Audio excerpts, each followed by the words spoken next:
자, 432페이지. 432페이지 적용 대상 지역 보겠습니다. 이번 코스에서 그것도 보겠는데 적용 앞에다가 건축법을 이렇게 좀 써보세요. 건축법을. 그래, 건축법의 적용 대상 지역을 지금 보려고 하는데요. 1번 전면적 적용 대상 지역 있죠. 그 뜻을 이해하면 좋겠는데 옆에다 써봐요. 점 따당 찍고 불러드릴게요. 건축물 건축 시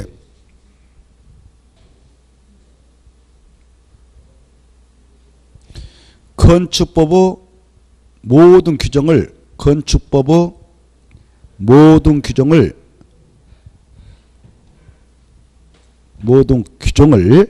적용해야 하는 지역임. 이렇게 적용해야 하는 지역임. 그래, 이 건축물을 건축할 때 건축법 1조부터 끝조까지 건축법에 있는 모든 규정을 다 적용하여서 건축물을 건축해야 되는 지역, 이걸 약자로 건축법의 전면적 적용 대상 지역이다, 이렇게 표현합니다. 약자로. 그래, 그 적용 대상 지역을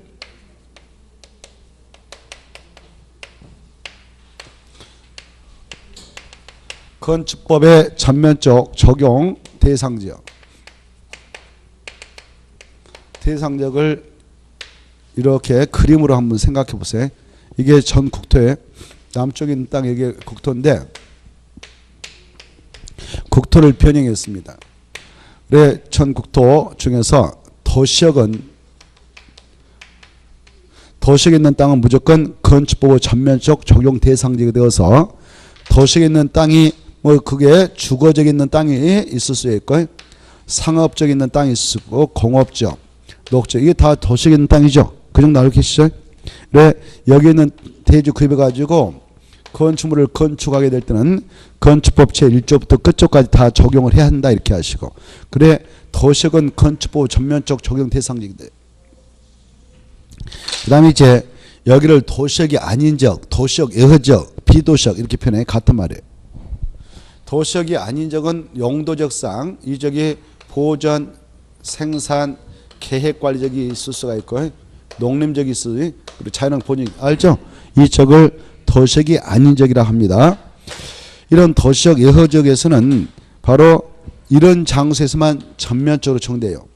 그 용도가 뭐가 됐든 지구 단위 계획이 정된 장소, 그리고 행정구역상 동의무로 되어 있는 장소, 이런 장소에서는 건축법을 다 적용합니다. 이렇게 여기 있는 대지 가지고 건축물 건축할 때는 건축법에 있는 모든 규정을 적용받습니다. 다만 이 동과 읍의 경우 그것이 저 섬에 있다, 섬,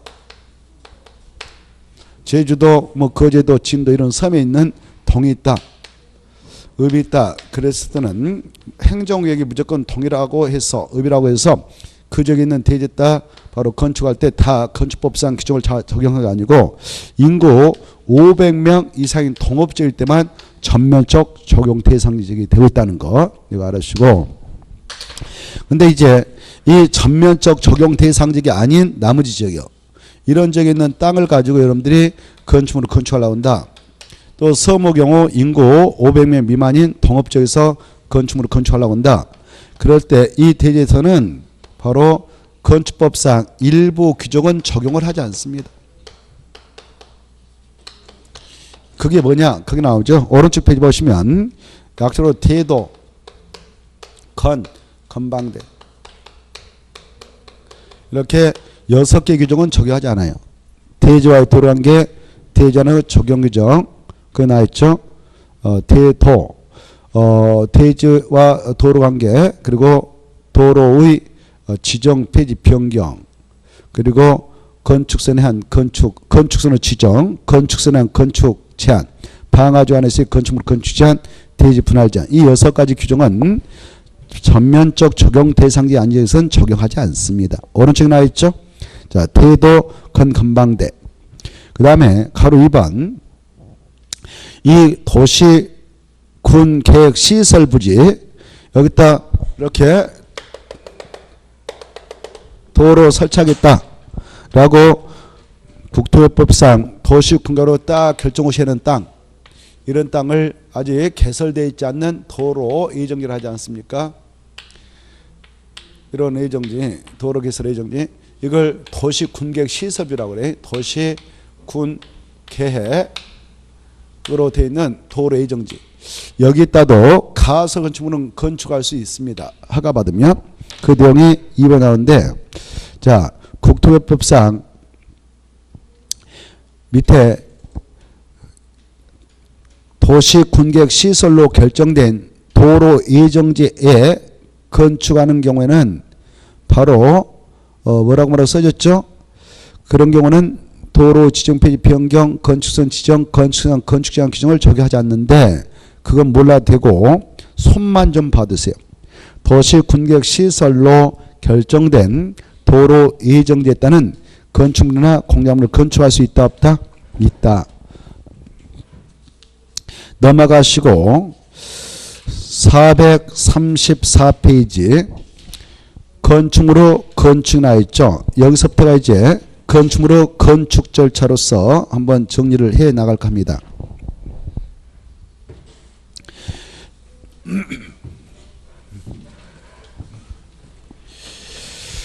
여기서부터 시작해서 저까지 한번 엮어가지고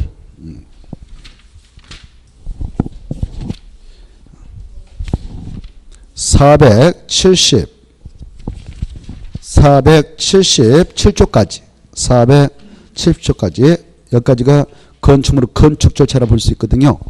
한번 쏙 연결해서 한번 체크를 해보죠. 자,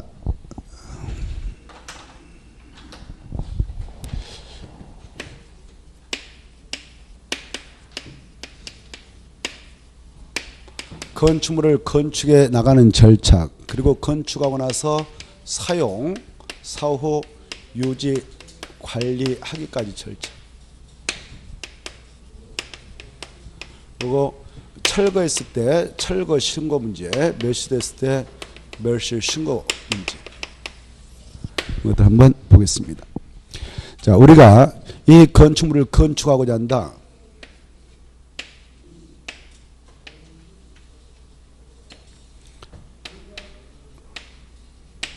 건축물을 건축하게 될 때에 아까도 말씀드렸습니다마는 일반 국민들이 건축할 수도 있고 국가 지방자치단체 소유의 건축물로서 국가지자체 건축할 수 있는데, 우리 일반 국민들 사인이라고 합니다. 사인. 우리 일반 사인들은 이런 건축물 건축할 때 미리 건축 허가를 받아야 하는 경우가 있고, 건축 신고만 해도 되는 경우가 있다고 그랬죠 아까. 근데 국가하고 지자체 것을 공용 건축물을 합니다마는, 공용 건축물은 건축 협의로서 대체한다고 그랬습니다. 오케이. 이때 우리 일반 사인들 이 건축 허가 대상권 보통 3층 이상이거나 그리고 그 지역이 도시이거나 그랬을 때 바로 허가를 받도록 됩니다만은, 이 허가 대상 건축물을 건축하게 될 때는 이후 자격증 건축사에게 설계도서 의뢰해가지고 받아서 첨부해가지고 허가 신청합니다. 허가 신청했는데 허가권자가 검토한 결과 불허가를 내줄 수밖에 없어서 불허가 처분이 있게 되면 설계 비용 날리고 허가받기 위한 준비차 들어갔던 비용 다 날릴 수가 있어요.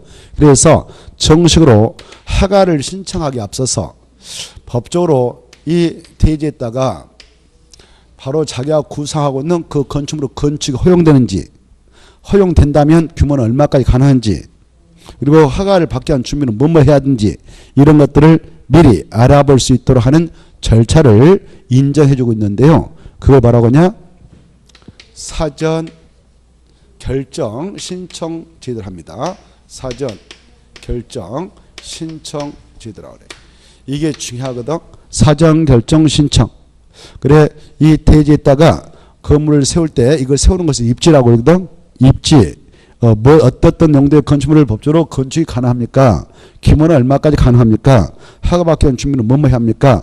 이런 것들을 알아보기 위한 절차, 이거 뭐라 한다? 약자로 사전 결정 신청이라 해요. 사전 결정을 신청할 수 있습니다. 사전 결정. 이 사전 결정은 누가 신청하느냐? 신청은 자, 건축물을 건축하는 자를 건축주로 합시다. 건축주가 허가권자한테 하는 거예요. 허가권. 이 허가권자 아까 서두에서 말씀드렸죠. 허가권자 7명 있다고요? 몇 명? 7명. 약정자 해보겠습니다. 특별자치장, 특별자치도지사, 시장, 군수, 구청장, 특별시장, 그 다음에 광역시장 7명 있다고 그랬어요. 여기에는 도지사는 안 들어간다. 국토교통부장은 절대 안 들어간다. 꼭 기하시고 이 허가권자한테 사전 결정을 신청할 수 있다. 임의적이다. 이 사전 결정을 신청할 때 자기가 구상하고 있는 어떤 건축물이 있는데 이게 규모가 뭐 16층 이상이다. 그럴 때는 미리 그 건축의 심의 대상이니까 심의도 받아야 되거든요. 그런 것을 구상하고 있다면 바로 심의도 동시에 신청할 수 있어. 그리고 교통유발설이면 교통영향평가의 대상이 되니까 평가를 해야 되는데 그 대상이다 싶으면 그걸 동시에 신청할 수 있습니다. 건축의 심의라든가 플러스 교통유발설이면 교통영향평가서의 검토를 동시에 신청할 수 있어. 동시에 신청 가능하다. 그 내용을 여러분은 체크하면서 따라와야 돼요. 어디를 보시냐? 434페이지. 자, 2번 사전결정 대상 거기서부터 읽어주시면 돼요. 사전결정 대상 해가지고 허가 대상만 인정한다. 그 체크하고 허가권자한테 한다. 체크하고 둘째 줄 할 수 있다. 그래 동그라미 1번, 2번, 3번을 알아보기 위해서 하는 것이다. 읽어두시고 그 다음에 이제 조금 전에 가로 2번을 건너뛰어서 오른쪽에 바로 제일 밑에 줄 제일 왼쪽에 사전결정 신청하는 자는 그를 심의하고 교통영향평가서의 검토를 동시에 신청할 수 있다 없다? 있다가 중요해. 뭐 시험은 반대로 나오거든. 없다 이렇게. 그 다음에 가로 2번. 자, 이때 사전결정 신청이 허가권자한테 이렇게 들어갑니다. 허가권자한테 이렇게 들어가는데 들어왔던 사전결정 신청이 들어왔던 이 대지 면적이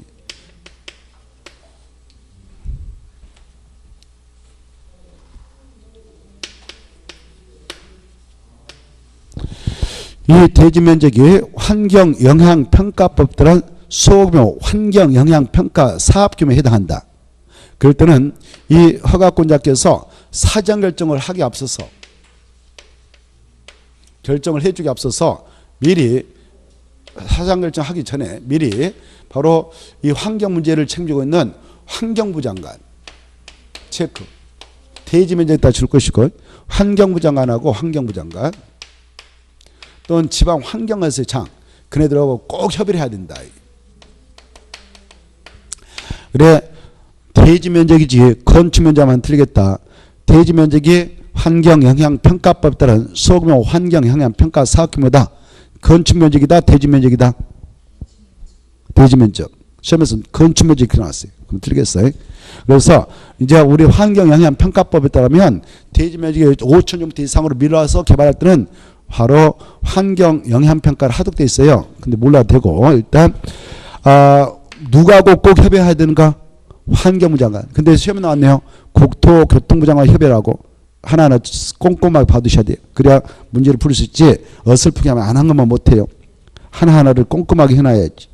허가권자는 사전결정된 건축물에 뭐가 어쩔 때는 그 장관하고 장하고 협의하든가 대지 면적이 있다 꼭 체크하고 그리고 누구하고 협의하든가 환경부 장관 지방환경에서 장이지 바로 국토교통부 장관하고 협의한다. 그럼 틀리겠고 3번 이 허가권자는 사전결정 신청받으면 이 땅에다가 입이 뭐냐면 세월입이에요. 건축물을 세울 수 있는 땅 건축물 규모 용도 이런 것들을 결정한 후 결정일로부터 며칠 이내 신청자한테 알려주냐 7일 이내 이렇게 돼 있죠.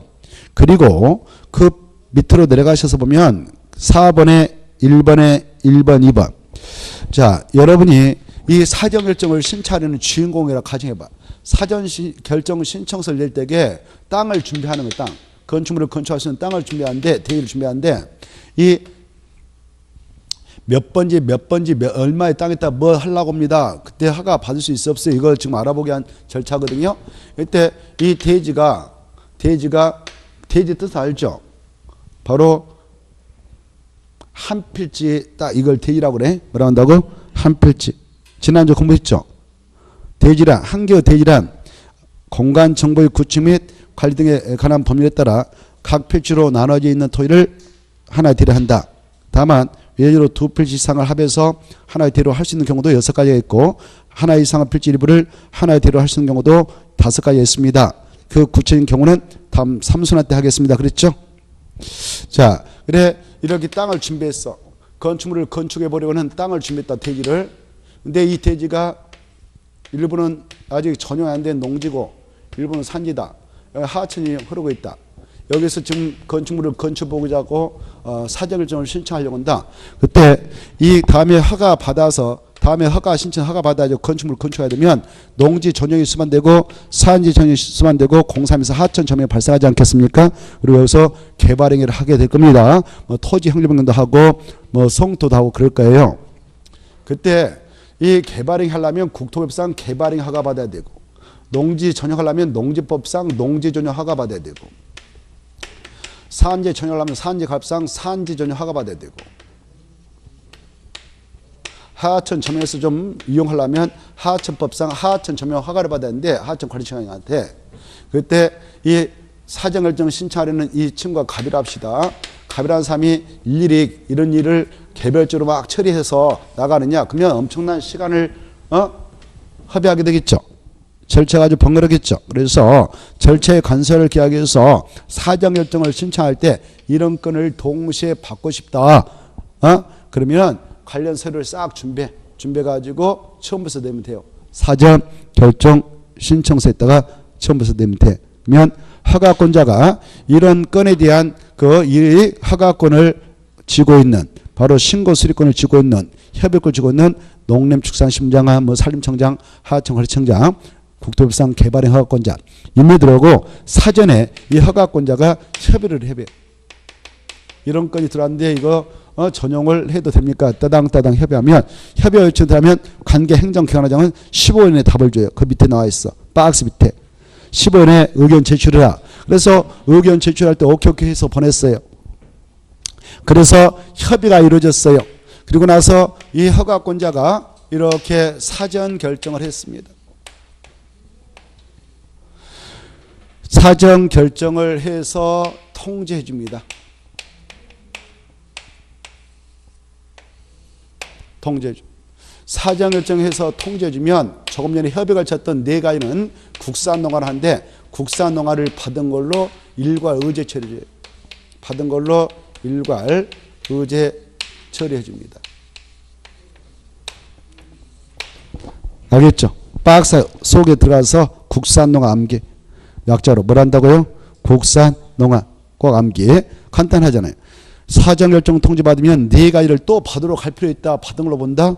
받은 걸로 본다. 이렇게 절차에 간소화가 어떻게 하겠어? 이걸 일괄 의제 처리한다 그래. 일괄 받은 걸로 본다. 그 박스에 보면 본다 그 말이 있을까요? 박스에 의로 본다 했다 줄까요?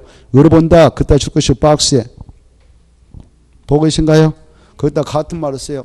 의로 의제된다. 의로 간주된다. 이거 말씀드렸죠? 자, 그래서 거기에 체크하시고 박스 있죠? 한 것을 본다 할 때 의로 본다. 의로 본다를 달리 말한다고?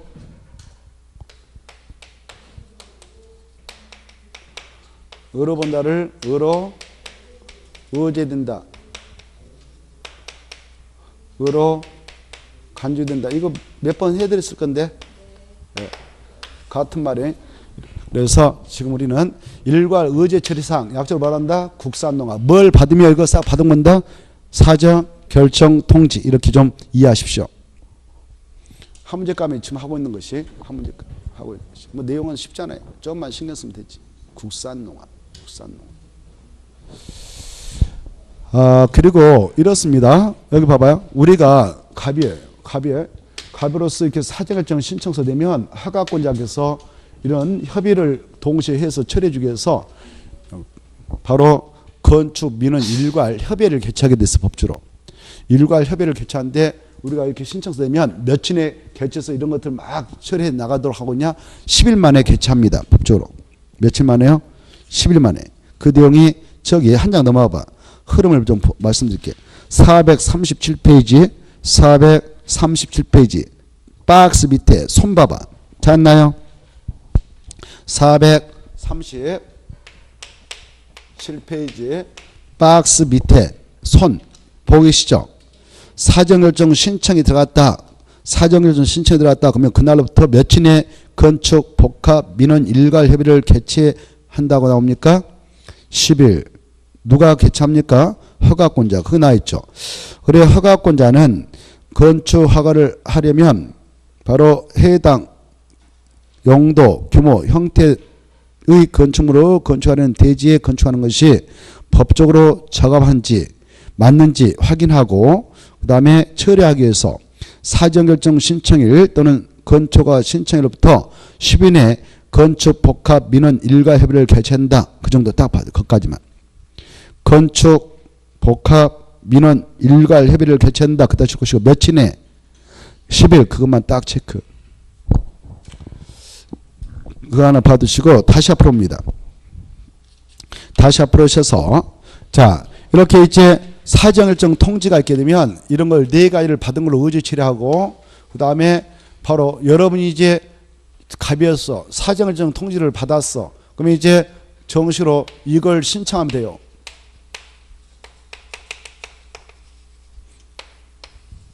뭘 신청하면 된다? 건축 허가를 신청하면 돼. 이때 허가를 신청할 수 있는 기간은 몇 년을 주고 있냐? 2년 주고 있다. 2년. 만약 2년에 신청을 하지 않았다. 안 했다. 그러면 사전결정 통지는 자동 상실되어서 바로 허가 신청하더라도 2년 지나고 나서 허가 신청하더라도 허가된 점은 보장 없어진다. 그 내용이 가로 몇 번에 나왔나요? 2번 나와있죠. 2번 꼭 중요해서 알아주십시오. 사전결정 신청자는 사전결정을 통지받은 앞부터 몇 년 이내 2년에 건축허가를 신청하여야 하며 이 기간 내에 신청하지 않으면 뭘 신청이란 말이에요? 건축허가예요? 착공신고예요? 건축허가 동그라미죠. 건축허가를 신청해야 되며 그 기간 내에 건축허가 동그라미 건축허가를 신청하지 않으면 그 사전결정의 효력은 상실된다. 찾았죠? 또 아까 이것도 동시에 신청해가지고요. 봐봐요. 여기 봐봐요. 아까 사전결정 신청할 때 건축의 심의도 동시에 신청해 볼 수 있다고 그랬죠. 그때 신청해서 심의까지 떨어져 가지고 여기까지 나왔어요.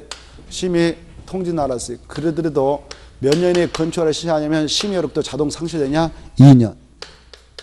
그 내용이 마지막 줄 나왔죠. 건축의 심의를 받는 자가 심의 결과를 통지받는 앞부터 2년 이내 건축허가를 신청하자면 심의 효력도 자동 상실된다. 넘어가시고 그 다음에 436페이지 건축허가권자 체크 중요표 해가지고 건축허가권자는 1. 5명 2. 2명에서 총 7명 그러나 누구는 아님을 주어야 되냐? 아까 누구는 아니다? 국장과 도지사는 아니다. 여러분이 주인공입니다. 여러분이 주인공이에요. 지금 건축허가를 2년에 신청하기 때문에 2년에 신청한다고 합시다. 갑으로서 건축허가를 신청한단 말이에요. 건축허가를 신청할 때 건축허가 신청서를 작성해 가지고 이렇게 작성해서 제출하겠죠. 허가를 받기 위해서 제출하겠죠. 제출할 때 누구한테 제출할까요? 허가권자한테 제출하겠죠. 건축허가권자한테 낼 거란 말이에요. 그러면 건축허가권자 누구냐? 이제 금방 원칙 5명. 하나, 둘, 셋, 넷, 5명. 그리고 외에 2명. 특별시장, 광역시장. 이렇게 해서 있었습니다만은 허가권자에는 이자는 있다 없다? 도의사는 아니다. 알겠죠? 국토교통부장도 허가권자 아니다. 이걸 주의하셔야 돼요. 자, 이때 봐보세요. 건축허가 신청서를 여러분 낸다. 건축허가 신청서를 허가받기 위해서 허가권자 낸다. 제출한다. 허가 신청서를 낼 때에 바로 유자격자인 건축사한테 가서 이거 받아와요. 공사 도면, 시방서, 그리고 그 구조 확인서 같은 거예요. 그래 이 설계 도서를 받아온데 설계 도서는 언제 첨부해서 제출하느냐, 언제 첨부해서 제출하느냐, 공사 다 끝나고 나서 사용 승인을 신청할 때 되는 게 아니고 바로 건축허가 신청서 낼 때에 첨부해야 된다 이거 아시고, 알겠죠? 설계 도서는 언제 첨부해야 된다고? 건축허가 신청서를 바로 허가권자한테 제출할 때 첨부해야 된다 이거 생각해 주십시오. 그 내용이 밑에 나올 겁니다. 자, 일단 거기 보시면은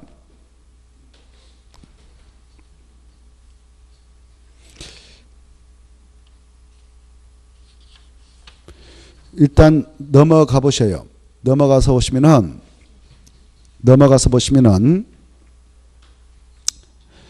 쭉 넘어가서 보시면은 430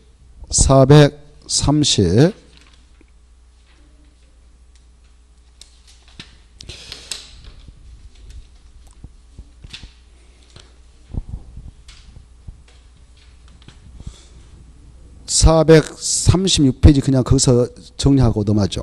436페이지 허가권자 일단 7명 체크하고, 아까 제가 말씀드린 것처럼 서울특별시하고 6대 광시에서 구청장이 허가권 행사하지 못하고 특별시장 광시이 허가권 행사하고 있는 3가지 대형을 꼭 알아주십시오. 박스 안에는 누가 허가권 행사하냐? 특별시에서는 특별시장, 광시는 광시장 21층 이상 체크하고 연면적 합계 10만 제곱미터 이상인 것 436페이지 보고 계세요? 그 박스. 그래 여기 서울특별시하고 여기가 서울특별시다, 여기가 6대 광역시다. 그때 어떠한 규모의 건축물은 특별시장 광시한테 허가받는가? 21층 이상 건축할 때 아까 했죠. 그 다음에 연면적 합계 얼마? 10만 제곱미터 이상. 그 다음에 연면적 10분의 3 이상의 증축으로 21층 이상 증축, 연면적 10만 제곱미터 이상의 증축권은 특별시는 특별시장, 광시는 광시한테 허가받고 이 규모 미만이면 구청장한테 허가받는다 이렇게 이원화됐다는 걸 아시고, 다만 이런 대형이라도 용도가 공장이라든가 그리고 창고 같은 것은 바로 특별시장, 광시장 허가 대상이 줘야 되니까 구청장이 바로 허가권을 행사해서 처리해 준다. 무엇과 무엇은 죄든가 이것도 꼭 알아두셔야 됩니다. 거기 다만 찾아봅시다. 430페이지 가로 2번에 다만 다음의 건축물을 특별시나 광시에서 건축하려면 특별시나 광시한테 허가를 받아야 된다. 단 공장, 창고만 중요해놔요. 공장하고 창고는 마지막에 제한다. 마지막에 제한다. 박스에 보면 제한다 그 말이 있을 거요. 그것은 바로 특별시장, 광시장이 허가권 행사하는 대상에서 제되니까 허가 구청장한테 받는다 이렇게 합니다. 그리고 동그라미 1번, 2번은 꼭 봐두세요. 그것이 바로 특별시장, 광시장 허가 대상이다. 그 다음에 밑으로 내려가셔서 보면은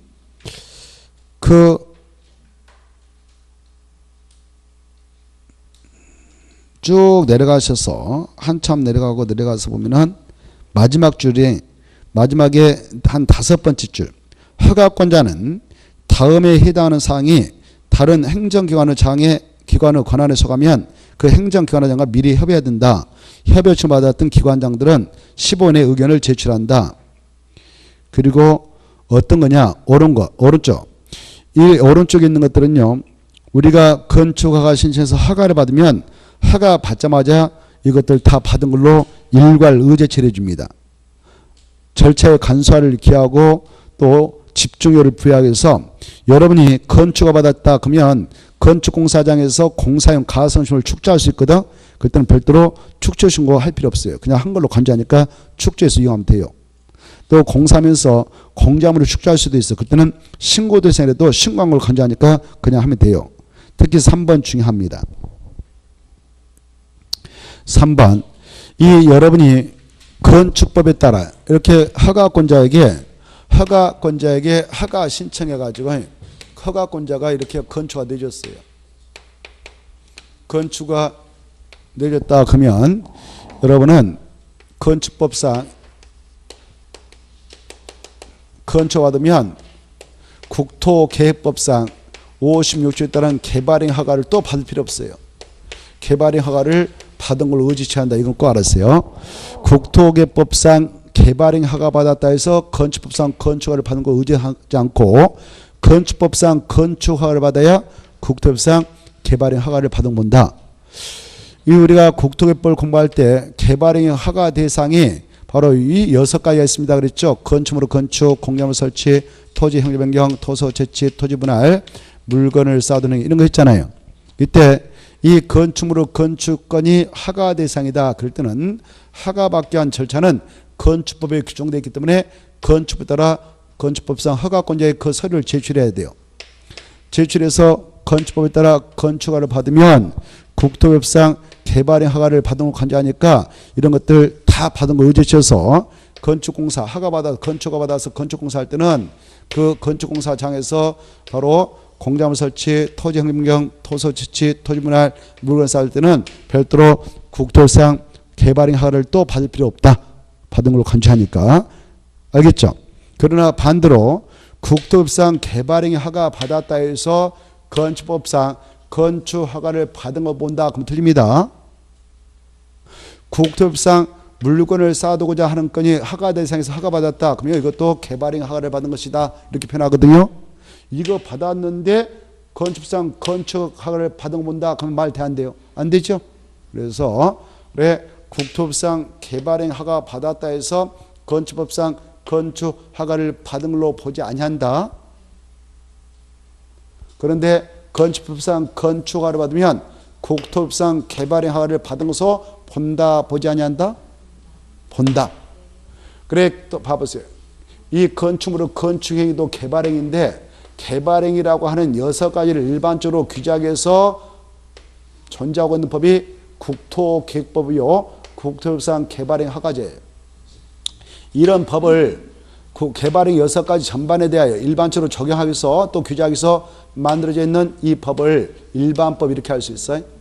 이 6가지 개발행위 중 특히 건축물을 건축하고 일부 공작물 축조에 대해서 규제하고 적용하겠다는 건축법이 있는데 건축법은 개발행위를 규제하는 경우 이 2가지 특정건에 대해서 적용해서 만들어졌기 때문에 특별법적 위치에 있다. 이렇게 개발행위를 규제하는 법과 관해서는 이게 더 국토계획법보다는 특별법이다. 이렇게 하십시오.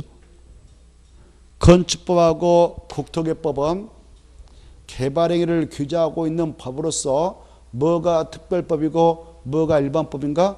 건축법이 특별법이고 국토계획법이 일반법이다. 이렇게.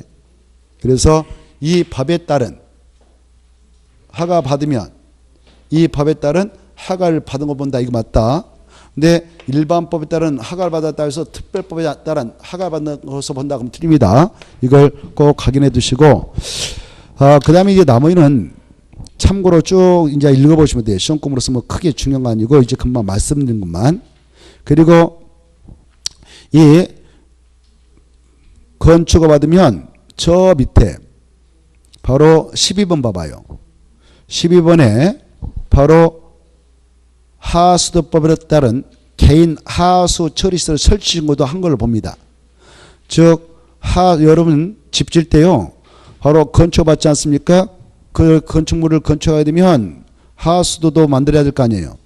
그런 개인 하수 처리시설 설치할 때 신고한 거 보는데 바로 별도로 할 필요 없어요. 그냥 신고를 보니까 개인 하수 처리시설 설치하면 됩니다. 그리고 또 이 건축허가를 받으면 건축물 이용차 수도 연결해야 될 거 아닙니까? 수도 연결할 때 수도 사업자한테 바로 신청을 해야 돼요. 상수도 공급 좀 해주세요. 근데 별도로 여러분이 건축허가 받고 나서 여러분이 건축주로서 상수도 공급 신청할 필요 있을까 없을까? 있을까 없을까요? 없어요.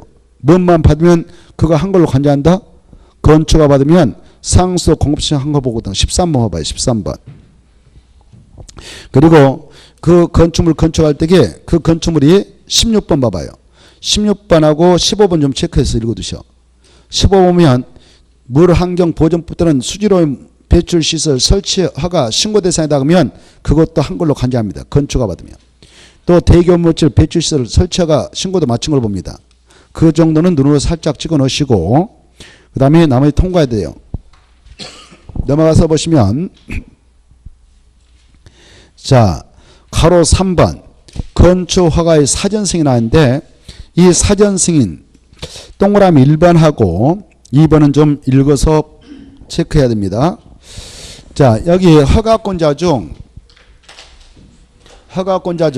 팔도되어 있는 시와 군에서는 시장과 군수가 허가권을 다 행사하죠. 도의사는 아까 허가권자 아니라고 그랬죠. 이때 이 충청남도 계룡시, 충청남도 홍성군이 있다. 여기에서는 건축법상 허가권에 대해서는 모두 다 시장이 허가권 행사합니다. 도의사는 허가권이 아닙니다. 군에서는 군수가 모두 다 허가권 행사합니다. 건축법상. 그런데 이 시장과 군수께서 건축 허가권자로서 허가 신청을 받았는데, 우리한테 허가 신청을 받았는데 허가 신청 들어온 건 중에 이것이 있다. 그러면 이 건은 자기가 단독으로 허가권을 행사하지 못하고 미리 도의사에게 승인을 신청해서 승인을 받아야 됩니다. 승인받고 허가권 행사도 기조합니다. 이걸 허가권 행사하기 전에 미리 승인을 받는다 해서 사전 승인을 하고, 사전 승인권자는 도지사다. 도의사는 사전 승인권자지 허가권자는 아니다 라고 체크하십시오. 거기 시장군수는 다음에 해당하는 건축물 건축을 허가를 하면 미리 밑에 줄 도의사에게 승인을 받아야 한다. 도의사는 바로 사전 승인권자다. 그래 박스 기억니은 디귿을 중요표해 놓고 거기다 한 말 씁니다. 도지사의 사전 승인 대상. 도지사의 사전 승인 대상. 누가 허가권을 행사할 때는 도지사한테 승인받아야 된다고? 시장, 군수. 사전 승인 대상 보니까 이거하고 같죠. 봐봐요. 서울특별시 욕대광역시서 아까 특별시장 광시장이 허가권 행사하고 구청장 너네들은 행사 못해 라고 하는 건이 있었지. 대여. 그것이 똑같아. 자, 여기 바로 첫 번째 21층 이상, 그리고 10만 정부터 이상, 10만 정부터, 그리고 연면적 10분의 3 이상의 증축을 돼서 21층 이상 증축, 그리고 10만 정부터 이상 증축. 이런 건에 대한 허가 신청이 들어오면 시장군수는 도의사한테 승인받아야 합니다만은, 그러나 공장이라든가 창고는 사전 승인 대상에서 죄된다 이거 하시고, 아주 중요해. 그거 받으시고, 그 다음에 오너시도 모셔서 니은 디귿 도의사가 미리 지켜놨어요. 야, 여기선 너네들 허가 신청 들어오면 나한테 승인받아야 된다라고 지정 공간 장소에 있어. 그때 도의사가 어떤 목적 가지고 지정했는지 따라서 사전 승인 대상이 달라지는데요. 거기 체크합니다. 자연환경, 수지, 보호. 자연환경하고 수지를 보호하기 위해서 지정했다면 5개만 승인받으러 가면 돼요. 5개를 기하십시오. 약조로 위숙, 머리자 따서 찾아서. 위숙, 유락 쓸 때 위, 숙박 쓸 때 숙. 그 다음에 011, 공동태 때 0, 일반 음식을 때 1, 일반 업무 시설 때 1, 그거 딱딱 체크해서 그걸 약조로 012 그래요. 달달달 해야 돼. 그것도 3층 이상이거나 연면적이 1,000제곱미터 이상만 그렇다 정확히 하시고요. 그래 도의사가 자연환경 저 시외곽지대 시군에 있는 저 산 언저리, 뇌가, 호숫가 이런 쪽에 자연환경과 수지를 보호하기 위해서 도의사가 지정 공고했다면 3층 이상이나 연면적이 1,000제곱미터 이상인 5개만 승인을 받아야 된다. 5개를 뭐라 하자? 유숙 011, 유숙 011 찾나요? 그래 유숙이라는 여자가 있어. 유숙이라는 여자가 있는데 그 자가 가지고 있는 휴대폰 보니까 011이에요. 011 이렇게 암기하셔. 유숙 011 뭐라고? 유숙 011 이걸 외우지 못하면 하나만 해요. 그거 읽지 않는 게 나아요. 시간 낭비. 아무 필요 없어. 그거. 그래 유숙 011. 그 다음에 이제 이 교육환경에다 줄 거예요. 주거환경에다 줄 거예요. 교육환경과 주거환경을 보호하기 위해서 정했다. 그러면 또 승인 대상은 달라지죠. 이 주거환경과 교육환경을 위협할 수 있는 시설이 유숙입니다. 유숙. 유락설하고 숙박설이에요. 그래서 두 가지만 그때는 규모와 관계없이 승인 대상이다 이렇게 써놔. 규모와 관계없다. 규모와 관계없이 사전 승인 대상이다 이렇게. 규모에 관계없다. 3층 이상이든 미만이든 연면적 10만 연면적 1,000제곱미터 이상이든 미만이든 규모에 관계없이 사전 승인 대상이에요. 유숙이만. 유숙이. 교육환경하고 주거환경을 위협할 수 있는 시설은 유숙이. 유락설하고 숙박설. 여러분 주택가 앞에, 여러분이 살고 있는 주택가 바로 앞에 유수기가 있으면 기분 좋던가요, 나쁘던가요? 유수기, 유락서로 숙박설. 숙박설 모텔이 여러분 집 앞에 쭉 있어. 또 유락설이 유흥주점 쫙 있어. 좋을 거 없잖아요. 얘들 교육상. 그리고 학교 근처에 여러분이 그 자녀 학교 보냈는데 초, 중, 고 뭐 이렇게 보냈는데 학교 앞에 가서 봤더니 모텔이 쫙 있어요. 숙박설. 유흥점이 술집이 쫙 있어요. 그건 좋지 않잖아요. 그래서 그런 것들을 문제가 되니까, 그런 것들 문제가 되니까 이 규정을 두고 있는 겁니다. 그래, 주거환경보호차, 교육환경보호차, 도의사가 지정 공간 장소는 규모에 관계없이 무엇과 무엇은 도의사한테 승인받으러 가느냐? 유수기. 기억할 때 단숨이 딱딱 처리해야 돼. 유수기. 그래, 유수기는 여성으로 말하면 남성일 것 같아. 의윤화시키면 여성 같죠? 여성 같잖아요. 유수기는 여성 같잖아요. 느낌상. 그쵸? 여성인데 유수기는 위험스러운 여자 같아. 위험스럽지 않겠어요? 거기 나왔죠. 위험스럽게 생겼죠. 그래서 유수기겠죠.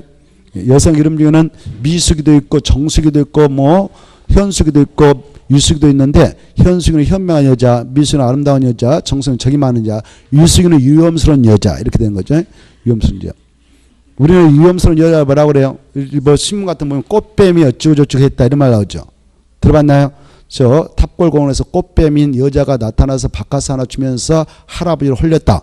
이런 그 보면 신문에 보면 나오던데 안 보셨나요? 한 번 더? 자, 그래, 이런 꽃범들을 유수기라고 그래요. 유수기. 그래서 유수기가 즐겨 찾는 시설이 바로 유류수기입니다. 꽃뱀이 자주 이용하는 그런 시설이 유수기입니다. 유락설, 숙박설. 그런 것들이 우리의 주택가, 학교 근처에 등장하면 주거환경과 교육을 위협할 소지가 있기 때문에 이 규정을 두고 있습니다. 꼭 알아주시고, 그 다음에 이제 동그라미 2번. 이 시장수께서 도의사님한테 사전 승인 시하면 며칠만 기다리면 답이 오냐? 50일. 도의사 바쁘셔요. 연장할 수 있어. 30일. 자, 그래서 길게는 80일 동안 기다려야 답이 올 수도 있겠죠. 이렇게. 그 다음에 이제 동그라미 밑에 건축가 요건과 매도 청구해서 여러분이 이렇게 건축가를 신청한다. 건축가를 신청해. 건축가 신청할 때 설계도서 첨부하고 낸다고 했잖아요. 중요한 것은 뭐냐? 건축물 건축하려면 무엇을 준비해야 될까? 대지를 준비해야 되겠죠? 대지도 나무 땅에다 집된 건축물 건축할 때 허가 내주세요. 그러면 되겠어? 안 되겠어요? 소유권을 확보해가지고 그 등기, 토지 등기 사항 증명서 첨부해서 내야 되겠죠? 그냥 허가 딸랑땅 내준 거 아니겠죠? 그래? 여러분 땅인 거 아닌가? 이거 허가권자가 검토해야 되지 않겠습니까? 그래서 토지 등기 사항 증명서 보고 허가 신청인 A다, 갑이다 보니까 갑의 땅이네. 그거 봐야 허가 내주겠죠. 그래서 원칙은 이렇게 건축을 신청하려면 건축을 하려는 대지에 대한 소유권을 확보해야 돼요. 원칙이 있으면 얘가 있겠죠. 외조로 대지 소유권을 확보하지 않고 이것만 일단 사용 권한만 확보해서 내도 되는 외해가 있어요. 소유권을 확보하지 않고. 그래, 야, 내가 건축가 다음에 받고 일단 너한테 계약금 줄 테니까 사용 승낙서 하나 써주라 해가지고 이렇게 건축가를 신청할 수 있어. 그래, 이때 사용 권한만 확보하고도 바로 건축가를 신청할 수 있는데 어떨 때냐? 바로 소유권을 확보하지 않고도 건축가를 신청해서 허가를 받아갈 수 있는 경우가 있는데 어떨 때냐? 그 내용이 박스와 같습니다. 자, 건축 허가를 받은 자는 해당 대지 소유권을 확보해야 한다. 원칙. 다만 다음에 해당하는 경우에는 해당 대지 소유권을 확보하지 않아도 건축허가를 받을 수 있다. 어떨 때냐? 1. 건축주가 대지 소유권을 확보하지 못하였으나 그 대지를 사용할 수 있는 권한을 확보한 경우, 이거 약자로 사용권을 확보했다 그래. 뭐라 한다고? 사용 권한을 확보했다. 약자로. 거기 동그란 동네. 사용 권한 확보. 사용 권한을 확보하면 바로 허가를 받아갈 수 있다 없다? 있어요. 있어. 근데 이제 문제는 거기 나와 있죠. 다만 여기 봐봐. 지금 건축허가 신청권이 봐보세요. 건축허가 신청권이 이 건축물이 이 건축물인데 이 허가 신청 허가받아 건축하려는 이 건축물인데 이게 여러분이 바로 건축해서 사용하려는 게 아니라 공동체로서 이거 분양하려고 분양은 팔아먹고 나가려고 이거 건축하는 거예요. 소유권 넘겨주고 이때 여러분이 자 이걸 분양을 받았다 합시다. 이렇게 하나 공동체 건축된 거 분양받았는데 대지 소유권이 없어요. 그러면 난감하죠. 그래서 우리 법에서는 야 분양 목적으로 공동체를 건축하려 할 때는 사용권은 뭐 확보 안 돼. 허가 안 내주겠다. 이 분양받게 될 공동체 소유자들도 보호해야 되니까 법적으로 분양 목적을 가지고 공동체 건축자 허가 신청할 때는 바로 반드시 대지 소유권을 확보해야 허가 내주겠다 이렇게 하고 있어요. 그게 중요해. 자, 그건 사용권만 확보해가지고 안 된다. 거기에 중요표 해서 읽어주세요. 무엇은 안 된다고? 분양 목적으로는 공동택은 된다 안 된다? 안 된다. 사용권만 확보해가지고는 건축 안 내주겠다. 손을 잘 읽어두세요. 손. 해석해놨으니까. 해석. 손했다 해석해놨거든. 분양 동남이 목적 공동택 건축하려는 자는 대지 사용 권한만 확보해도 건축가 내준다 안 내준다? 안 내주고 뭐까지 확보해야 된다? 소유권을 확보해야 된다. 중요해요. 소유권을 확보해야만 건축을 봐주시지 사용권은 확보해가지고는 안 된다. 꼭 알아십시오. 여기 봐봐. 공동택 종류 아까 몇 개 있었나요? 아파트, 연립, 다세대, 또 기숙사 알죠? 이게 공동택인데 이 아파트라든가 연립택이라든가 다세대만 그 규모가 30세대 이상이면 주택법을 적용받아. 무슨 법? 주택법. 주택법을 적용받아 가지고 주택법상 이런 사업을 하려는 자를 주택건설 사업 주체를 하고 이 사업 주체는 주택법에 의거해서 사업계획서 작성하고 이런 사업을 하겠다는 사업계획서 작성하고 주택법 따라 사업계획 승인을 받아서 사업을 합니다. 사업을 해. 알겠나요? 사업. 몇 세대 이상이면 주택법을 적용받고요. 30세 이상. 예를 들어 사업계획 승인을 받아서 건설하고 건설이 완료돼서 분양할 때는 사업 주체가 마음대로 가격을 매기지 못하는 경우가 있어요. 분양가 상한제 적용도 받고 공부할 때 주택 공급하는 규칙을 정받아서 바로 청약 가점제 적용해서 1순위, 2순위, 3순위 매겨서 공급을 받아가도록 규제합니다. 주택법 따라 만들어진 주택은 엄격한 공급에 따른 규제를 해버려요. 그런데 30세대 미만으로 이 공동체를 건설해서 분양해서 팔아먹는다. 그때는 건축법을 적용받아. 건축법상 건축주로서 건축하시에서 건축받아가지고 이 공동택을 분양해서 팔아먹을 때는 돈 많은 사람한테 그냥 10개 팔아먹어도 괜찮아요. 근데 주택법을 적용받으면 공급도 규제받아. 알겠죠? 그래 어마어마하게 크게 뭐 수십억짜리 만들어서 팔아도 돼. 건축법에 따라 분양할 때는. 건축법에 따라 30세대 미만이면 건축법상 적용받고 분양할 때도 분양가 자유화예요. 그래서 화려하게 그 공동체 쳐가지고 여기 한 10개 공동체 쳐가지고 10세대 만들어가지고 예쁘게 만들어서 20억 팔아먹어도 괜찮습니다. 근데 몇 세대 이상부터는 주택법의 적용과 규제를 받는다고 30세대 이상 이렇게 선을 그어서 생각하십시오. 자, 그 다음에 이제 거기 작년에 그게 나왔어요. 이제 금방 지금 우리가 살펴보고 있는 파트가 작년에 나온다고 해서 나왔어요. 작년에 그게 신설됐거든. 공동택 중 분양 목적을 가지고 할 때는 대지 사용 권한만 확보하면 된다. 대지 소유권까지 확보해야 된다. 대지 소유권까지 확보해야 건축가 받아서 건축할 수 있는 것이다. 그리고 동그라미 2번, 3번, 4번은 편하게 읽어보십시오. 시간 나면 넘어가시고 이제 금방 했던 것이 키포인트 넘어가셔서 쭉 넘어가면은 441페이지가 있습니다. 3번에 1번 건축 신고 대상이 나와 있죠. 거기 보면 허가 대상 건축물이라 하더라도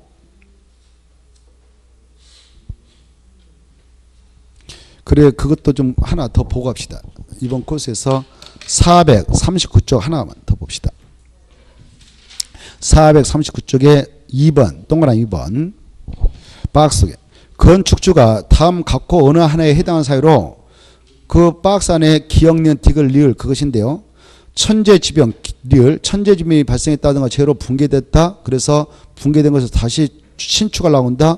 재축하려고 한다.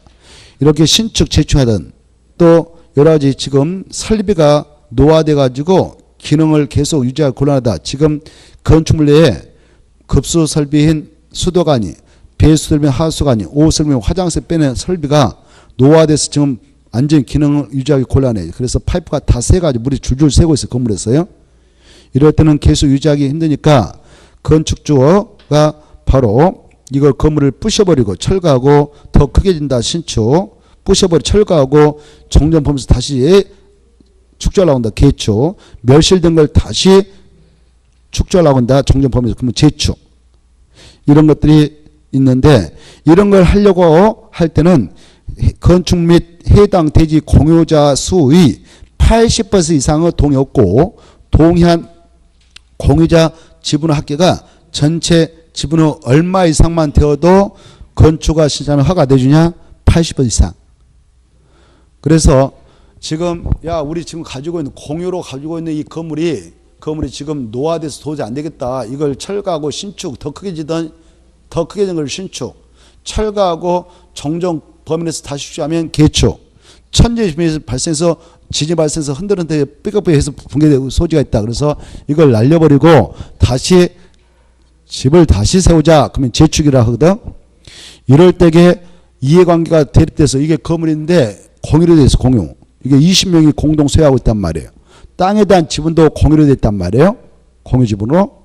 그때 100%가 찬성하기는 쉽지 않지 않겠습니까? 왜? 공사할 때 돈이 들어가니까. 그쵸?